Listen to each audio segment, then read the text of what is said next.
നമസ്കാരം, എൻ്റെ പേര് അഖിൻ. നമ്മുടെ യൂട്യൂബ് ചാനലിലേക്ക് ഏവർക്കും സ്വാഗതം. ഇന്ന് നമ്മൾ നോക്കാൻ പോണത് ബാറ്ററിയെ കുറിച്ചിട്ടാണ്. നമുക്കറിയാം, ഒരു സോളാർ പ്ലാന്റ് ഇൻസ്റ്റാൾ ചെയ്യുന്നതുമായി ബന്ധപ്പെട്ട് നമുക്ക് 5 കാര്യങ്ങളാണ് മെയിനായിട്ട് നോക്കേണ്ടത് അല്ലെങ്കിൽ മാച്ച് ചെയ്യിപ്പിക്കേണ്ടത്.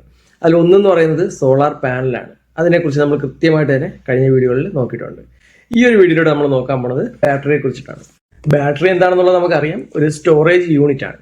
ഓക്കെ, സാധാരണ രീതിയിൽ നമ്മൾ സോളാർ പാനലിൽ ഉപയോഗിക്കുന്ന ലെഡ് ആസിഡ് ബാറ്ററി എന്ന് പറയുന്നത് 12 വോൾട്ട് ബാറ്ററികളാണ്.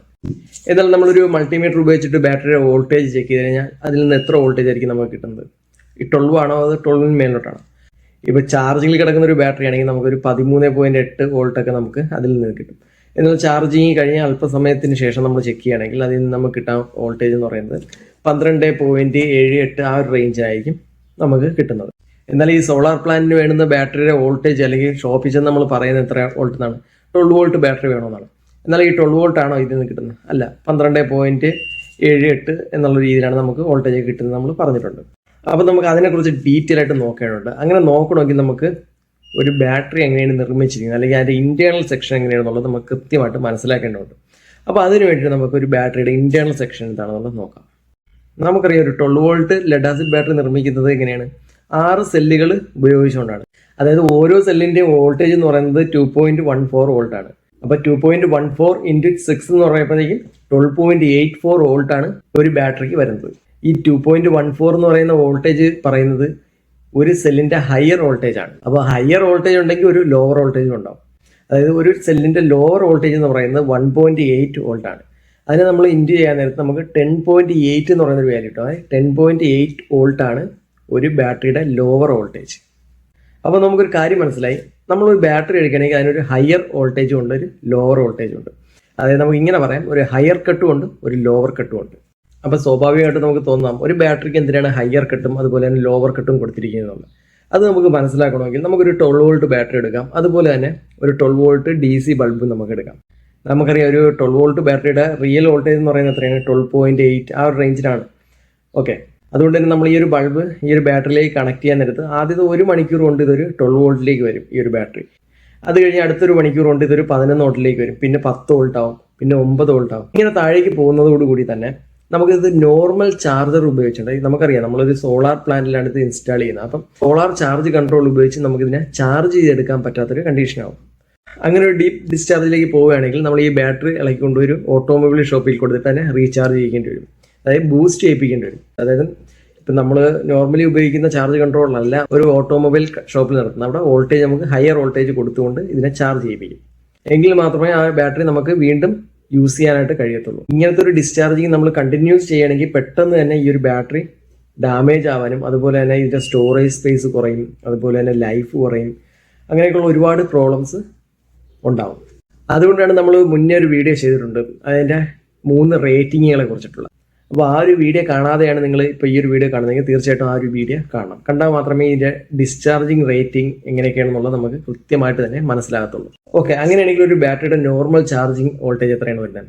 അതായത് ഒരു സെല്ലിന് ഏതാണ്ട് 2.3 വോൾട്ടാണ് നമുക്ക് ചാർജിങ് വോൾട്ടേജ് ആയിട്ട് പറയുന്നത്. അതൊരു നോർമൽ ചാർജിങ് കണ്ടീഷനാണ്. എന്നൊരു ഫാസ്റ്റ് ചാർജിങ്ങിലേക്ക് പോകുമ്പോഴേക്കും ഏതാണ്ട് 2.45 വോൾട്ടൊക്കെയാണ് അതിൻ്റെ ചാർജിങ് വോൾട്ടേജ് ആയിട്ട് പറയുന്നത്. നമുക്കിവിടെ നോർമൽ ചാർജിങ് എന്നുള്ള രീതിയിൽ എടുക്കാം. ഒരു 12 വോൾട്ട് ബാറ്ററിയുടെ ചാർജിങ് വോൾട്ടേജ് നമുക്ക് പറയാവുന്ന 13.18 വോൾട്ട് ആ ഒരു റേഞ്ചാണ്. അപ്പോൾ എങ്ങനെയാണ് നമുക്കൊരു ബാറ്ററി ചാർജ് ചെയ്യേണ്ടത്? അതിന് വേണ്ടിയിട്ട് നമുക്ക് 2 വാട്ടർ ടാങ്കിൻ്റെ അടിസ്ഥാനത്തിലൊന്ന് നോക്കാം. ഇവിടെ നമ്മൾ 2 വാട്ടർ ടാങ്ക് എടുത്തിട്ടുണ്ട്. വാട്ടർ ടാങ്ക് 1ഉം വാട്ടർ ടാങ്ക് 2ഉം.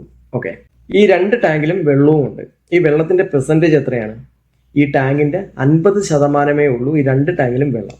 എന്നാൽ നമുക്കിവിടെ നോക്കുമ്പോൾ മനസ്സിലാവും, ഇവിടെ ഒരു പൈപ്പ് കൊണ്ട് നമ്മൾ ഈ 2 ടാങ്കിനെ ഒരുപോലെ കണക്ട് ചെയ്തിരിക്കുകയാണ്. എനിക്കിവിടെ വേണ്ടത് 2ാം നമ്പർ ടാങ്കിൽ ഫുള്ളായിട്ട് വെള്ളം നിറയ്ക്കേണ്ടതുണ്ട്. അപ്പോൾ അതിന് വേണ്ടിയിട്ട് നമ്മൾ ഈ പൈപ്പിൽ കണക്ട് വെച്ചിരിക്കുന്ന ഈ ഒരു വാൾവ് ഓപ്പൺ ചെയ്ത് കഴിഞ്ഞാൽ ഈ 2ാം നമ്പർ ടാങ്ക് നിറയും. അതായത് 1ാം നമ്പർ ടാങ്കിലുള്ള വെള്ളം ഈ 2ാം നമ്പർ ടാങ്കിലേക്ക് മാറുന്നു? ഇല്ല. കാരണം എന്താണ്? നമുക്ക് ഈ ടാങ്കിൻ്റെ ഹൈറ്റ് നോക്കുമ്പോൾ മനസ്സിലാവും, ഒരേ ലെവലിലാണ് നമ്മൾ ഈ ടാങ്ക് വെച്ചിരിക്കുന്നത്. അതുകൊണ്ട് ഈ 2 ടാങ്കിലെയും വെള്ളത്തിന്റെ ലെവൽ ഒരുപോലെ ആയിരിക്കും. എന്നാൽ ഈ 1ാം നമ്പർ ടാങ്ക് അല്പം നമ്മൾ ഇതുപോലെ ഉയർത്തി കൊടുത്താലോ ഇതിനകത്തുള്ള വെള്ളം നേരെ ഈ 2ാം നമ്പർ ടാങ്കിലേക്ക് പോവുകയും ആ ഒരു ടാങ്ക് ഫുൾ ആകുകയും ചെയ്യും. അപ്പോൾ ഇതേ പ്രൊസീജിയർ തന്നെയാണ് നമ്മൾ ബാറ്ററി ചാർജ് ചെയ്യാൻ വേണ്ടിയിട്ടും യൂസ് ചെയ്യുന്നത്. നമുക്കറിയാം ഒരു ബാറ്ററിയുടെ നോർമൽ വോൾട്ടേജ് എന്ന് പറഞ്ഞാൽ 12.7 വോൾട്ട് അല്ലെങ്കിൽ 12.8 വോൾട്ട് ആണെന്നുള്ള കാര്യം നമുക്കറിയാം. അപ്പോൾ അതിനെക്കാട്ടിയും വലിയൊരു വാല്യൂ ഉള്ള ഒരു വോൾട്ടേജ് നമ്മൾ ബാറ്ററിയിലേക്ക് കൊടുക്കണമെങ്കിൽ ആ ഒരു ബാറ്ററി ചാർജിങ് നടക്കും. അതായത് ഇപ്പോൾ 12 വോൾട്ട് പാനലിന് നമുക്ക് 21 വോൾട്ടാണ് VOC കിട്ടുന്നതെന്ന് പറഞ്ഞു. അതിലേക്ക് നമ്മളൊരു ലോഡ് കണക്ട് ചെയ്യാൻ നേരത്ത് ഏതാണ്ട് ഒരു 17-18 വോൾട്ട് നമുക്ക് അതിൽ നിന്ന് കിട്ടും. അപ്പോൾ നമുക്ക് മനസ്സിലാവും, അല്ലെങ്കിൽ നമുക്ക് കണക്ട് ചെയ്യാൻ പറ്റും ഒരു ബാറ്ററിക്ക് വേണ്ട ചാർജിങ് വോൾട്ടേജ് എത്രയാണ്. അതിനെക്കാട്ടിയും കൂടുതലായിരിക്കും ഒരു 12 വോൾട്ട് പാനലിൽ നിന്ന് നമുക്ക് കിട്ടുന്ന വോൾട്ടേജ്. നമ്മൾ ഒരു കാര്യം മനസ്സിലാക്കേണ്ടത്, നമുക്ക് 2 ടൈപ്പ് വോൾട്ടേജ് ഉണ്ട്. നമ്മൾ DC വോൾട്ടേജ് എന്താണെന്നും AC വോൾട്ടേജ് എന്താണെന്നും പഠിച്ചിട്ടുണ്ട്. അതല്ല, നമുക്ക് AC വോൾട്ടേജ് തന്നെ 2 കാറ്റഗറി ആയിട്ട് പറയാം. വിത്ത് ലോഡിലുള്ള വോൾട്ടേജും അതുപോലെ തന്നെ വിത്തൗട്ട് ലോഡിലുള്ള വോൾട്ടേജും. ഇതിനെക്കുറിച്ച് നമ്മൾ കൃത്യമായിട്ട് മനസ്സിലാക്കേണ്ടതുണ്ട്. അത് വരുന്ന വീഡിയോസിൽ നമ്മൾ നോക്കും. ഈ നൈം പ്ലേറ്റ് ഒക്കെ നോക്കുന്ന സമയത്ത് കൃത്യമായിട്ട് തന്നെ മനസ്സിലാക്കും. എങ്കിലും നമ്മളിപ്പം മനസ്സിലാക്കി കഴിഞ്ഞാൽ കുറച്ചുകൂടി സിമ്പിളാവും നമുക്ക് മുന്നോട്ട് പോകുമ്പോൾ. അതായത് ഒരു പാനലിന്റെ VOC എന്ന് പറയുന്നത് ഓപ്പൺ സർക്യൂട്ട് വോൾട്ടേജ് എന്നാണ് അതിന്റെ ഫുൾ ഫോം വരുന്നത്. അത് 21 വോൾട്ടാണ് ഒരു 12 വോൾട്ട് പാനലിന് വരുന്നത്. നമ്മൾ ഒരു ലോഡും കണക്ട് ചെയ്യാതെ നമ്മളൊരു മീറ്റർ ഉപയോഗിച്ച് ടെസ്റ്റ് ചെയ്ത് കഴിഞ്ഞാൽ അതിൽ നിന്ന് 21 വോൾട്ട് വരെ മാക്സിമം കിട്ടും. എന്നാൽ നമ്മൾ അതിലേക്ക് ഒരു ലോഡ് കണക്ട് ചെയ്ത് കഴിഞ്ഞാൽ അതിൽ നിന്ന് കിട്ടുന്നൊരു വോൾട്ടേജ് ആണ് ഒരു 16 മുതലൊരു 18 വോൾട്ടേജ്. അതുകൊണ്ടാണ് നമ്മൾ കഴിഞ്ഞൊരു വീഡിയോയിൽ നമ്മൾ സോളാറിന്റെ ക്ലാസിഫിക്കേഷൻ നോക്കിയത്. ക്ലാസിഫിക്കേഷനിൽ എന്താണ് നമ്മൾ നോക്കിയത്? അതിനകത്ത് ഒരു VOC എന്ന് പറയുന്ന ഒരു ഡേറ്റ നമ്മൾ നോക്കിയിട്ടുണ്ടായിരുന്നു. അതിൽ 12 വോൾട്ട് പാനലിന് ഏതാണ്ട് 21 വോൾട്ടാണ് അതിന്റെ VOC പറയുന്നത്. അപ്പോൾ നിങ്ങൾക്ക് ഈ ഒരു വീഡിയോ ഇഷ്ടപ്പെട്ടിട്ടുണ്ടെങ്കിൽ എൻ്റെ ഒരു ചാനൽ സബ്സ്ക്രൈബ് ചെയ്യുക. അതുപോലെ ഞാൻ അപ്ലോഡ് ചെയ്യാൻ പോകുന്ന വീഡിയോസ് കൃത്യമായിട്ട് നിങ്ങളിലേക്ക് എത്തുന്നതിന് വേണ്ടിയിട്ട് ബെൽ ഐക്കൺ എനേബിൾ ചെയ്യും.